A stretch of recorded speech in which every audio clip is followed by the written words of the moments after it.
Polarized electrolytic aluminum capacitors are designed to have DC working voltage in the range of. ഇതൊക്കെ standard values ചോദിക്കുന്ന questions ആണ്. Okay, polarised aluminium capacitors, അതായത് polarised capacitor, D C capacitors. Okay, polarity ഉള്ള capacitors എന്നാണ് എൻ്റെ meaning. Okay, D സിയിലാണ് work ചെയ്യേണ്ടത്. അപ്പോൾ അതിൻ്റെ വോൾട്ടേജ് റേഞ്ച് എന്താണ് എന്നുള്ളതാണ്. ഓക്കെ, അത് പഠിച്ചു വയ്ക്കുക. 5 to 500 volts റേഞ്ചിലാണ് അത് ഡിസൈൻ ചെയ്ത് വരാറ്. Okay, then next question. Time period of 240 volt AC supply in India is. Time period നമ്മുടെ എ സി വോൾട്ടേജിൻ്റെ സ്പെസിഫിക്കേഷൻ നമ്മൾ പഠിക്കുന്നുണ്ടല്ലോ. എങ്ങനെയാണ്? 240 വോൾട്ട്, പണ്ട് 230 വോൾട്ട് ആയിരുന്നു, പിന്നീട് അത് ചേഞ്ച് ചെയ്ത് 240 വോൾട്ട് ആയിട്ടുണ്ട്. 240 വോൾട്ട് 50 ഹെർട്സ് സപ്ലൈ ആണ് നമ്മുടെ എ സി സപ്ലൈ എന്ന് പറയുന്നത്. ഓക്കെ, അപ്പോൾ ഇത് ചോദിച്ചിരിക്കുന്നത് ടൈം പീരീഡാണ്. ഇത്രയും ഫ്രീക്വൻസി ആണ് ഈ കിട്ടിയിരിക്കുന്നത്. അപ്പോൾ ടൈം പീരീഡ് ഈസിക്കൽ ടു 1/ഫ്രീക്വൻസി ആണ്, അല്ലെങ്കിൽ 1/50 ആണ്. അതായത് 1/50 ചെയ്ത് കഴിയുമ്പോൾ എന്തെന്ന് കിട്ടും? 1/50 എന്ന് പറയുന്നത് 0.02 സെക്കൻഡ്സ് കിട്ടും. ഓക്കെ, 0.02 ആണ് ഇതിൻ്റെ ആൻസർ വരിക. 0.02 ആയിരിക്കും time period of A C supply എന്ന് പറയുന്നത്. Okay, the next question. Internal diameter of pipe earthing electrode should not be less than -mm. Okay, again വയറിങ്ങിൽ നിന്ന് തന്നെ സ്റ്റാൻഡേർഡ് റിപ്പീറ്റഡ് ക്വസ്റ്റ്യൻ ആണ്. പൈപ്പ് ഇലക്ട്രോഡിൻ്റെ ഇൻറ്റേർണൽ ഡയമീറ്ററിൻ്റെ വാല്യൂ ആണ് ചോദിച്ചിരിക്കുന്നത്. Minimum വേണ്ട internal diameter value ഏതാണ് answer വരിക? 38 mm എന്നുള്ളതാണ് ആൻസർ. ഓക്കെ, ഇതൊക്കെ മസ്റ്റായിട്ട് ഓർത്തിരിക്കുക, റിപ്പീറ്റ് ചെയ്ത് ചോദിക്കുന്ന ക്വസ്റ്റ്യൻ ആണ്.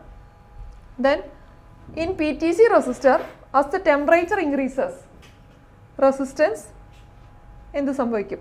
PTC എന്താ? ഈ PTC എന്ന് പറഞ്ഞാൽ എന്താ? പോസിറ്റീവ് ടെമ്പറേച്ചർ കോഎഫിഷ്യൻ്റ് എന്നാണ് കേട്ടോ. Negative temperature coefficient, positive temperature coefficient, ഇങ്ങനെ ടെമ്പറേച്ചർ ഡിപ്പെൻഡൻസ് അനുസരിച്ച് നമുക്ക് ക്ലാസിഫിക്കേഷൻ ഉണ്ട്. ഓക്കെ, ടെമ്പറേച്ചർ കൂടുന്നതനുസരിച്ച് റെസിസ്റ്റൻസ് കൂടുകയാണെങ്കിൽ അവിടെ നമ്മൾ എന്തെന്ന് പറയും? പോസിറ്റീവ് ടെമ്പറേച്ചർ കോഎഫിഷ്യൻ്റ് ആണെന്ന് പറയും. ടെമ്പറേച്ചറിനനുസരിച്ച് റെസിസ്റ്റൻസ് കുറയുകയാണെങ്കിൽ, റെസിസ്റ്റൻസ് ഇൻക്രീസ് ഇൻ ടെമ്പറേച്ചർ ആണെങ്കിൽ, ടെമ്പറേച്ചർ ഇൻക്രീസസ് റെസിസ്റ്റൻസ് ഇൻക്രീസസ് ആണെങ്കിൽ, അല്ലെങ്കിൽ വൈസ് വേഴ്സ ആണെങ്കിൽ അത് പോസിറ്റീവ് ടെമ്പറേച്ചർ കോഎഫിഷ്യൻ്റ് അല്ല. ടെമ്പറേച്ചർ ഇൻക്രീസസ് റെസിസ്റ്റൻസ് ഡിക്രീസസ് ആണെങ്കിൽ അത് negative temperature coefficient. Okay, positive temperature coefficients വരുന്ന ഏതിനാണ്? ഏതാ? മെറ്റൽസിനൊക്കെയാണ് വരിക പോസിറ്റീവ് ടെമ്പറേച്ചർ കോഎഫിഷ്യൻസ്. ഈ നെഗറ്റീവ് ടെമ്പറേച്ചർ കോഎഫിഷ്യൻ്റ് ആണെങ്കിലോ അത് സെമി കണ്ടക്ടേഴ്സിനും ഇൻസുലേറ്റേഴ്സിനൊക്കെയാണ് വരിക. ഓക്കെ, ഇപ്പോൾ ഇവിടെ ചോദ്യം എന്താണ്? Positive temperature coefficient resistance. As the temperature increases, resistance increases linearly, increases non-linearly, decreases linearly, decreases non-linearly. ഏതാ ആൻസർ വരിക? ഇപ്പോൾ ഇൻക്രീസസ് ആണെന്ന് നമുക്കറിയാം അല്ലേ? ഇപ്പോൾ ഇൻക്രീസസ് ആണ്. ഇപ്പോൾ ഇൻക്രീസസിൽ നോൺ ലീനിയറും ഉണ്ട്, ലീനിയറും ഉണ്ട്. ഏതാണ് വരിക? ഇതിനകത്ത് ആൻസർ വരുന്നത് നോൺ ലീനിയർ ആണ്. Okay, increases non linearly. അതായത് അതിൻ്റെ ടെമ്പറേച്ചർ വേരിയേഷൻ എന്ന് പറയുന്നത് ഒരു സ്ട്രെയിറ്റ് ലൈൻ അല്ല. ടെമ്പറേച്ചർ കൂടുന്നതനുസരിച്ച് റെസിസ്റ്റൻസിൻ്റെ ചേഞ്ച് എന്ന് പറയുന്നത് സ്ട്രെയിറ്റ് ലൈൻ അല്ല, ഒരു നോൺ ലീനിയർ ആയിട്ടുള്ള ഇൻക്രീസ് ആണ്. ഓക്കെ, കറക്റ്റ് ഗ്രാഫ് അല്ല, നോൺ ലീനിയർ ഇൻക്രീസ് ആണ് എന്ന് മനസ്സിലാക്കുക. Okay, then next question. Which is active component? ഏതാണ് ഇതിനകത്ത് ആക്റ്റീവ് കമ്പോണൻറ്റ്? ഓക്കെ, നമുക്ക് ആക്റ്റീവ് കമ്പോണൻസും പാസീവ് കമ്പോണൻസും ഉണ്ടല്ലേ.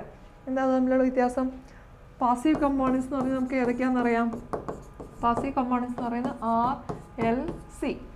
Okay, resistor, inductor, capacitor. അതിൻ്റെ പ്രവർത്തനത്തിന് അല്ലെങ്കിൽ അതിൻ്റെ വർക്കിംഗ് മോഡിലേക്ക് വരാനായിട്ട് അതിന് പ്രത്യേകിച്ച് ഒരു സോഴ്സ് ഓഫ് EMFൻ്റെ ആവശ്യമില്ല.